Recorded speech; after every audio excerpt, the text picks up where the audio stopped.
This is Del. Welcome to Del on Movies. And today's video is an answer to a challenge from my guy Huck over at Huck's Pop Culture Cafe. His challenge is for us to show some of our favorite, what he calls double features. Double features are in his mind movies that only have one sequel. We didn't get a third movie to this. It got two movies, and at least from his video, you really like both movies. So that means I can't pull out the RoboCop, even though I want to pretend RoboCop 3 doesn't exist. It's there. You can grab it. So the disappointment is all mine. But let's actually talk about movies I have, and let's talk about some of the best double features in my own collection. I'm actually going to start with a couple of honorable mentions. And the reason they're honorable mentions is really because the first movie was fantastic. There's only one sequel, but I haven't seen the second movie. So that's pretty sad. And though the first one is going to be The Hustler and The Color of Money. I have seen The Hustler. Hustler is a fantastic movie. Paul Newman, Jackie Gleason. Jackie Gleason steals the show. He's my guy from The Honeymooners. Love The Honeymooners too. But for some reason, I still have not seen The Color of Money. So I got to fix that really soon. And I'm in the same boat when it comes to these two movies, The French Connection, which is an excellent film starring the late great Gene Hackman. And then there's also The French Connection 2, which I have not seen. So I definitely gotta get on board and watch The French Connection 2. But with that said, guys, there are five sets of movies here that I really do enjoy. I'm not ranking them. Uh, I'm just giving you five that I really enjoy. Let me know what you guys think. We're going to start off with some comedy. And these are two of the funniest movies that I've seen in the last, I want to say 15 years or so, 15, maybe even 20 years. Uh, Lots of people love them, but they don't always put them in that category. And when they say comedy's dead recently, I don't think they're talking about these movies. I'm talking about 21 Jump Street and 22 Jump Street. Yes, the end of 22 Jump Street teases us with trailers for 23 and 24 and 25, so on and so forth. All of those kinds of jump streets, but we only actually have 21 and 22. And I'm gonna be honest, I like 22 better than 21, and I love 21. If you're familiar with the franchise at all, or the old 80s TV show that is based on, in that show, we get some adult cops who go and pose as high school students because they look all young and hip and cool and all that kind of stuff, and they take down crime. That one wasn't really a comedy. It was kind of a teen drama thriller actiony kind of thing. This sticks with the action, but it's definitely just straight up raunchy comedy, and I have a blast with 21, and I have even more of a blast with 22 Jump Street with Channing Tatum and Jonah Hill. For some reason, Joe blank on his name. Channing Tatum, Jonah Hill, fantastic, great chemistry between the two, and not pictured on either of these, I don't think. Yep, is Ice Cube, who does some of his best work in these movies, especially in 22 Jump Street. Sticking with comedy, what if, sorta, because what if Indiana Jones were was in a rom-com, and you would get Romancing the Stone and The Jewel of the Nile. These are two fantastic movies with my guy Kirk Douglas and Kathleen Turner at the height of both of their powers back in the 80s. Kathleen Turner, she's an author. Her sister's been kidnapped, and she has to go into the jungle to find her. When she gets to the jungle, she needs a tour guide, not necessarily a tour guide, but she needs a guide. She needs somebody to help her out. And that's where my guy, Michael Douglas, comes in. And if it sounds familiar, yeah, Sandra Bullock just made a movie just like this a few years ago, pretty much ripping it off. But that one was not so good. Both of these really fun rom-coms and action movies to boot. So check out Romancing the Stone and Jewel of the Nile. An element of comedy, but these are straight up superhero fun and animated superhero fun. Two of the best two of the best superhero movies. Period. I'll be honest with you. And could there be a third one? Sure. I'm gonna doubt it. The second one has been quite a while since the second one has come out, but I am talking about The Incredibles and The Incredibles 2. And for all you haters, I actually love this steelbook. For all you haters who don't like the washing machine design, I really love it. But anyway, the movies are fantastic.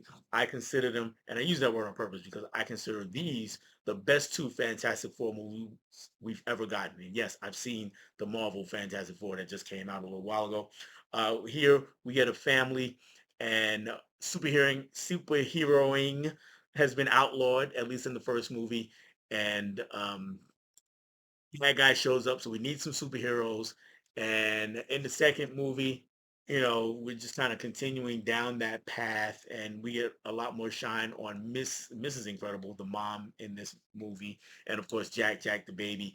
And I really, really enjoy both of these movies.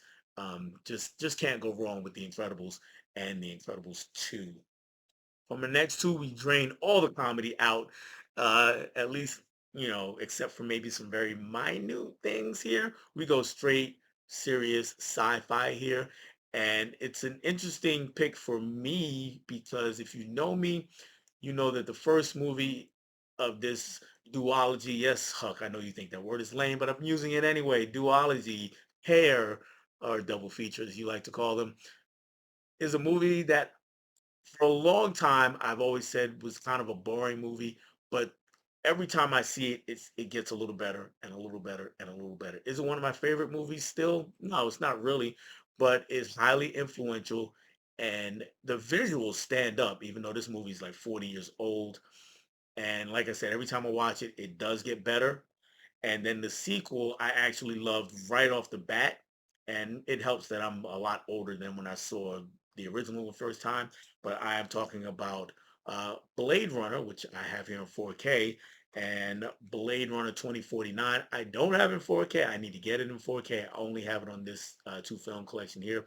So I am at some point going to be looking for Blade Runner 2049 in 4K, but both um, for well, not I shouldn't say both, but this first one highly, highly, highly influential science fiction movie, and even if you don't like it, it's one of those things like 2001. I don't really like 2001, but you cannot deny its impact on the genre. And then when you think about the story of this movie, there is so much there. There's so much to unpack. So it requires multiple viewings. So it makes sense that it gets better to me every time I see it.